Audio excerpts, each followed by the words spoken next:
आराध्या और आयुषी रहती थी। वो तीनों एक साथ बाहर निकले। वो देखो कोई टाइम पर आते हैं हमेशा। वो तीनों बर्गर वाले के पास चली गई। मोमोज या पानी पूरी। इतने में उसे थोड़ी दूरी पर एक दूरी। वो बेचारी क्या बताएगी। वो तो बेचारी तुम दोनों के सहारे चाचा के बर्गर के ठेले, तो वो आज तक बर्गर की शक्ल तक नहीं देख पाती।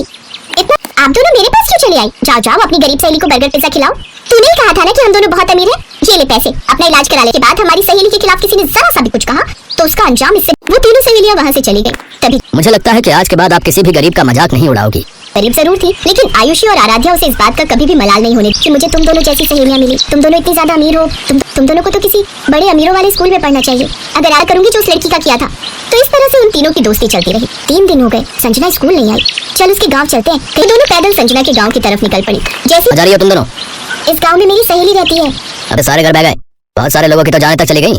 जो बच गए वो किसी पता नहीं बेचारी कहाँ होगी। पता नहीं जिंदा भी होगी या नहीं। ऐसा उन दोनों ने संजना को ढूंढने की खूब कोशिश की पर वो नहीं मिली। उन दोनों संजना के बारे में फिर एक रोज स्कूल की तरफ से कहीं टूर जाने वाला था।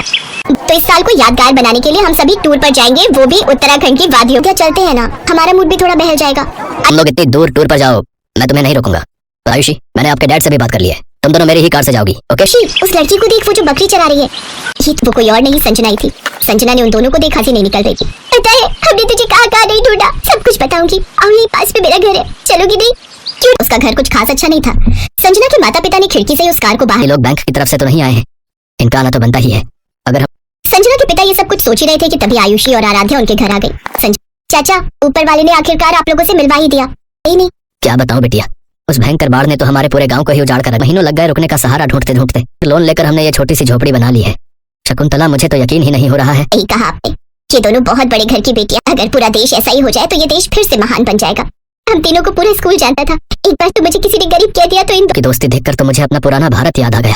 अरे नहीं अम्मा, आप तो मुझे पाप चढ़ा देंगे। मैं भी चाय बना कर लाती हूँ। हाँ माँ जी, हम तीनों बेटियों के होते हुए भला आप क्यों चाय बनाएंगी? तो इस दोनों आते रहेंगे।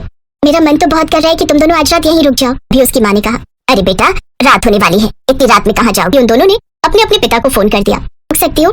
ठीक है रुक जाओ, मैं तुम्हारे प्रिंसिपल और पंकज से बात कर लेता हूँ। अरे आप दूसरे के पेट्रोल पंप पर काम करना बंद कर दीजिए, क्योंकि वो पेट्रोल पंप आपको ही मैनेज करना है। तो कुछ ना की गरीबी भी खत्म हो गई और वो सब खुशी खुशी रहने लगे। अरे काजल, तुम? काजल के बार बार कहने पर कविता उसकी कार में बैठ गई। उसमें अरे वाह यार काजल, तेरी गाड़ी तो बहुत शानदार है, छोड़ा। सही है यार, मैं तो इतनी महंगी कार में पहली बार बैठी हूँ। कविता एक ही कॉलेज में पढ़ते थे। अभी 4-5 दिन पहले ही उन्होंने एडमिशन लिया था। पापा राजीव सिंह कई फैक्ट्रियों के मालिक थे, मगर फिर भी उन्होंने पाई जोड़कर कविता का एडमिशन शहर के सबसे अच्छे कॉलेज। कविता जरा सुनना, देखना ये घड़ी कैसी लग रही है। ये मैंने तेरे लिए ली है, जरा पहन कर दिखा। चुप कर और चुपचाप पहन ले और ज्यादा मत सोच। जब तेरा मन करे तो मुझे भी दे देना कुछ।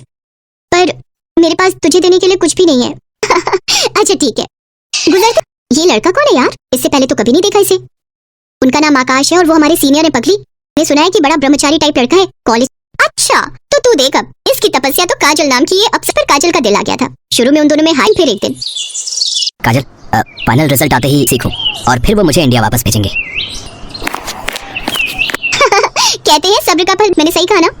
बिल्कुल सही। महीने बाद आकाश काजल से विदा लेकर विदेश चला गया। अचानक काजल ने कॉलेज आना बंद कर दिया, तो एक दिन वो काजल के घर ही पहुंच गई। वहाँ कौन हो तुम और क्या चाहिए? नोट्स? उनकी कोई जरूरत नहीं है, अब हो गई काजल की पढ़ाई।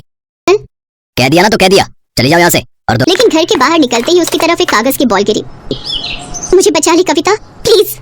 फिर अगले दिन एक औरत घूंघट ओढ़े और हाथ में झाड़ू लिए काजल के घर में दाखिल हुई। मैं आते ही उसने काजल को ढूंढना शुरू कर दिया और जैसे तैसे वो काजल का मुंह और हाथ पैर बंधे हुए थे।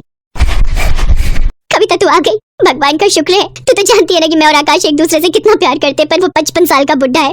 उसने अपनी पहली पत्नी को मार दिया था और उन्होंने उस बुढ़े से बहुत बड़ा लोन लिया था जिसे वो चुका नहीं पाए। कविता की जगह काजल आराम से घर से बाहर निकल गई। फिर कुछ अरे कमिश्नर साहब, आप यहाँ? अगर पुलिस कमिश्नर के साथ आए पुलिस वालों ने घर की तलाशी शुरू कर दी, अवतार कर लिया। उधर आकाश को जैसे इन सब की थैंक यू कविता, अगर तुम ना होती तो। और काजल बस यही सोच रही थी कि जो तोहफा कविता ने उसे दिया है, क्या वो